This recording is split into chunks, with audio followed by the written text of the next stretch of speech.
2 दिवसापूर्वी बाजारात उभे राहिले राजकीय गोलपिठ्यात आणि त्यांनी स्वतःची बोली लावली.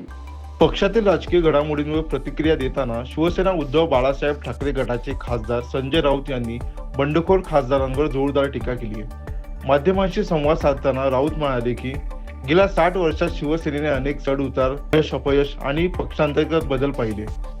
मात्र अलीकडच्या काळात पक्षात झालेल्या घडामोडी वेगळ्या स्वरूपाच्या असल्याचे त्यांनी नमूद केले. बंडखोर खासदारांच्या भूमिकेबाबत बोलताना राऊत म्हणाले, मी याला पक्षफूट म्हणत नाही. एखादा व्यक्ती विचारधारेसाठी, तत्वांसाठी किंवा वैचारिक भूमिकेसाठी पक्ष सोडतो तेव्हा त्याला फूट म्हणता येईल. मात्र स्वतःला राजकीय बाजारात उभं करून दुसऱ्यांनी विकत घेणं ही वेगळी बाब आहे. त्यांनी दावा केला की काही खासदारांनी स्वतःची राजकीय भूमिका बदलण्याचा निर्णय घेतला असून त्यामागे वैचारिक कारणांपेक्षा इतर घटक अधिक महत्त्वाचे असल्याचे दिसून येते.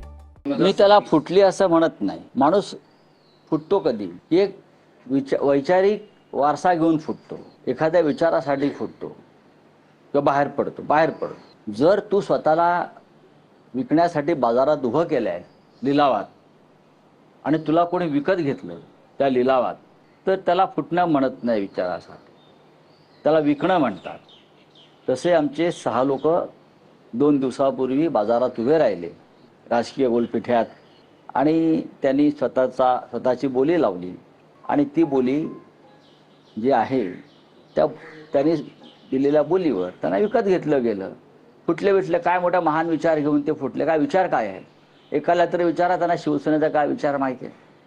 दरम्यान शिवसेनेतील काही खासदारांच्या स्वतंत्र भूमिकेमुळे राज्यातील राजकीय वातावरण तापले असून या घडामोडींवर विविध नेत्यांकडून प्रतिक्रिया उमटत आहेत. शिवसेनेच्या वर्धापन दिनाच्या दिवशीच राऊत यांच्या या वक्तव्यामुळे राजकीय चर्चांना आणखी वेग आलाय. आगामी काळात संबंधित खासदारांची भूमिका आणि पक्षाकडून होणारी पुढील कारवाई याकडे राज्याच्या राजकीय वर्तुळाचे लक्ष लागले.